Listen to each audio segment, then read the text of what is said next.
ocasiones los hechos contemporáneos nos traen a la memoria aquello que nos forjó con la historia. Esto pasa con un personaje que nos narra Andrés Newman en su novela, su nueva novela Fractura.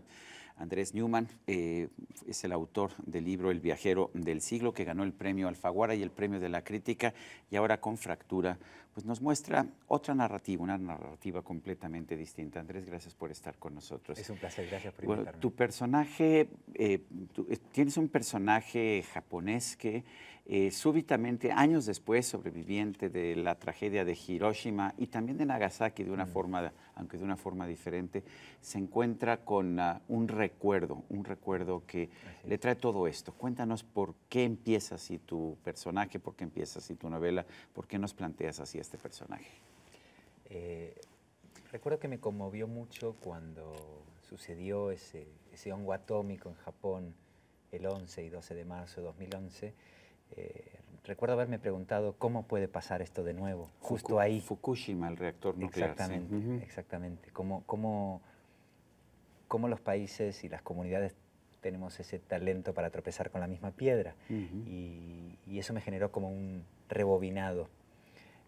Por otra parte, hay un personaje que creo que es uno de los más fantásticos que ha dado la humanidad, que es un tal señor Yamaguchi, que sobrevivió a Hiroshima el 6 de agosto, que tomó un tren, volvió a Nagasaki y el 9 de agosto volvió a sobrevivir a la segunda bomba atómica y, no contento con ese milagro de supervivencia, vivió como 100 años.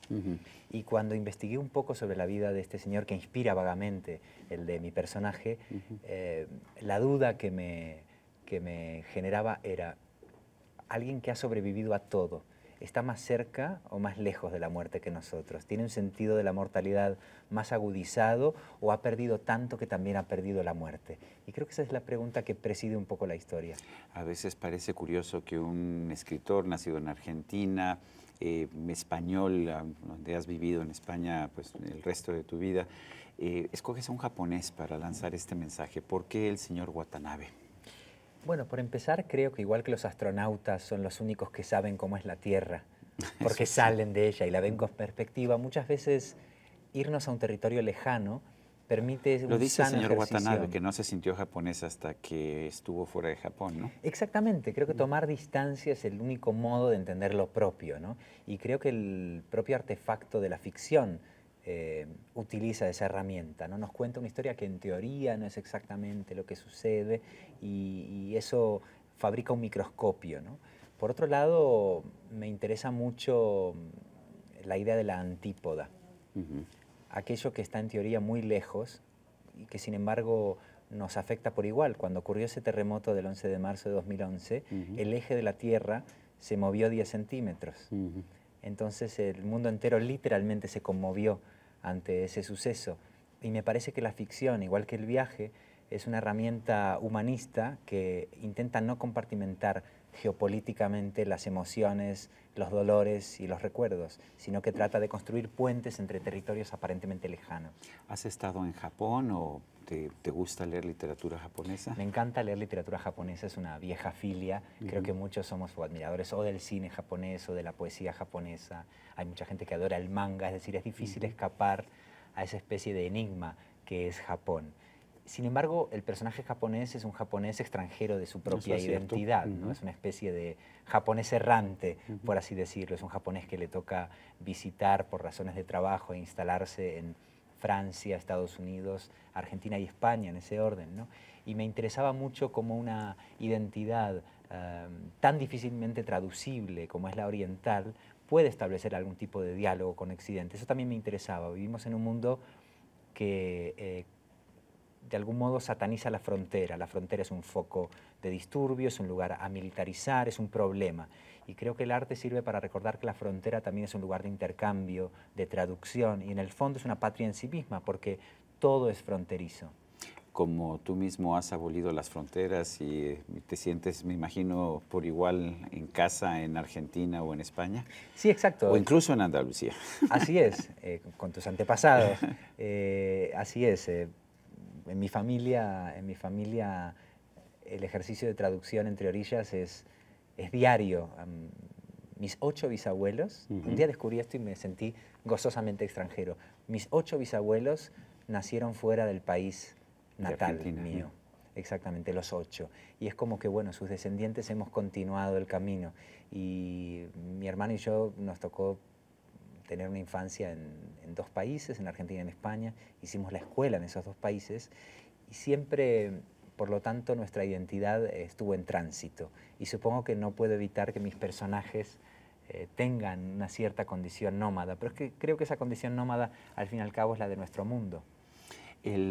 Vives en Granada, que es una ciudad, es andaluza, pero al mismo tiempo es distinta, está en la sierra, tiene una tradición mora muy importante. Así es. ¿Te afectan algo este entorno? Sí. Imagino que sí, porque Granada dicen, en el mejor de los casos, en el más optimista de los casos, dicen que es la ciudad de las 3 culturas, ¿no? Una ciudad donde convivieron durante mucho tiempo la cultura judía, la cultura árabe y exactamente. Y esa especie de triángulo cultural que se terminó de forma violenta con una expulsión, es inspirador, creo, para ese ejercicio de traducción. De hecho, cerca de mi casa hay una estatua de Yehuda Tibón, que fue un poeta y traductor judío. Creo que la traducción es la gran metáfora de nuestro tiempo. Y por eso en Fractura, las historias de amor que se cuentan, 4 de ellas suceden en idiomas distintos. De manera que, de algún modo, cada una de esas parejas genera una tercera lengua puente. Y pienso que todas las historias de amor tienen algo de invención de una gramática y de un léxico particular de esas parejas. Todo amor intenta traducir y también malinterpretar a otros. ¿Esa fractura es de un alma o es una fractura de una pared de un reactor? Cuéntanos, ¿por qué fractura? Creo que es una colección de cicatrices, ¿no? Y de fisuras, la novela. Algunas... Como las de Watanabe. Exacto, exacto. Empieza con una fractura de la tierra, que ustedes conocen lamentablemente muy bien, cómo la tierra se puede abrir. Así es. Exactamente. De hecho, el primer terremoto del que tuve noticia en mi infancia y que me impactó muchísimo, del que fui consciente, fue el del 85 en Ciudad de México. Que aquí lo vivimos y nos fracturó el corazón. De hecho. Exactamente, sí. Lo recuerdo muy bien, muy bien. Es un recuerdo muy vívido para mí, aunque sea en la distancia.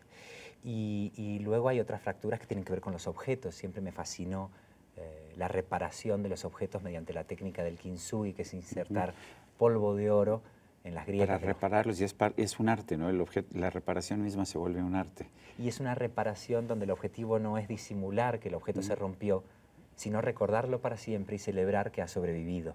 Y esto se traslada también a los individuos y a las comunidades. Hay cuerpos con cicatrices, hay espacios que se han abierto y hay objetos rotos. Y la novela, de algún modo, lo que hace es recorrer la historia de qué hace cada uno de los personajes con sus pedazos. Me dijiste, Andrés, que te gusta la literatura japonesa, pero no me dijiste si has vivido o no en Japón. Cuando hablas, cuando describes el metro de Tokio, da la impresión de que conoces el metro de Tokio, por lo menos en el metro has estado.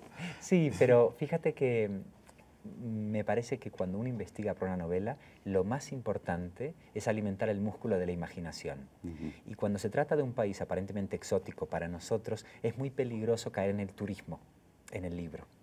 Entonces, a mí me interesaba más un Japón soñado, onírico, que tuviese que ver con novelas, con películas, es decir, un Japón que tuviese más de sueño cultural que de viaje turístico. Tuve mucho cuidado con eso porque si no uno podía caer en eso, en la curiosidad tópico, ¿no? Del recién llegado. Sí. Pero me preguntabas por Watanabe y ahí hay un eco de un poeta que adoro mucho y que fue medio japonés, el poeta peruano José Watanabe, de madre peruana y padre japonés. Este poeta, José Watanabe, cuyo apellido secuestré para mi novela, me permitió recordar que toda prosa es anfibia, que toda prosa dialoga con la poesía y que en este caso este personaje, este otro señor Watanabe, que es protagonista de la novela, también es anfibio, también tiene algo medio extranjero. ¿Quieres dar con la novela un mensaje antinuclear o eso es nada más un trasfondo? Creo que es un trasfondo. Me interesa la energía nuclear en tanto poder que no se puede compartimentar geográficamente. Creo que en la novela hay 3 fuerzas que recorren impunemente el planeta, que es la energía, la atómica o cualquier otra, la economía, el capital, y el amor. Y Y entonces esa ecuación de dinero, amor y energía es la que precisamente no tiene patria. No tiene patria, son fuerzas apátridas. Y me interesa entonces la energía atómica no tanto como cuestión científica, sino como patrimonio que puede invadir al vecino, del que todos somos responsables por igual. ¿Recuerdas, Andrés, la primera vez que escribiste y dijiste, esto me gusta? Esto es algo que me gustaría No conozco esa sensación. Esto me gusta, bueno, me gusta la actividad de la escritura, pero nunca me gusta el resultado. ¿Ah, no? No. Creo que de la frustración de no poder escribir como uno quisiera es que nacen los libros siguientes. Pero sí me recuerdo de niño haciendo un descubrimiento vocacional que consistía en lo siguiente. Mis padres eran músicos y mi madre era violinista y de muy chavito empecé a tocar el violín. Y recuerdo lo mucho que me aburría hacer escalas. Me producía un aburrimiento espantoso. Y me cansaba, y me desesperaba, y me impacientaba. Sin embargo, cuando se trataba de pasar a limpio, en ese entonces a máquina, los textos que escribía a mano, cuando se trataba de hacer escalas, en este caso en las teclas de la máquina de escribir, el tiempo pasaba volando. Y ahí es cuando descubrí que una vocación es la suma del esfuerzo y del placer. Cuando el trabajo te da placer, estamos frente a una vocación. Y sí me recuerdo pensando que no había mejor manera de pasar el tiempo que escribiendo. Pero luego en la relectura al día siguiente lo que había era frustración también. Entonces hay algo de desafío. Algún día me gustaría poder escribir bien. Creo que escribir bien consiste en darnos cuenta de que escribimos mal. Andrés Newman, autor de Fractura, gracias por esta conversación. Ha sido un verdadero placer, gracias. Eres muy amable y aquí tengo un corazón, orgullo de mi país, como otros corazones que hemos visto. Este es un alebrije corazón de San Martín, Tilcajete, Oaxaca. Los autores Lisbeth López Ojeda y Osvaldo Aguilar. Eso es todo por hoy, pero no se lo olvide. Nos vemos la próxima.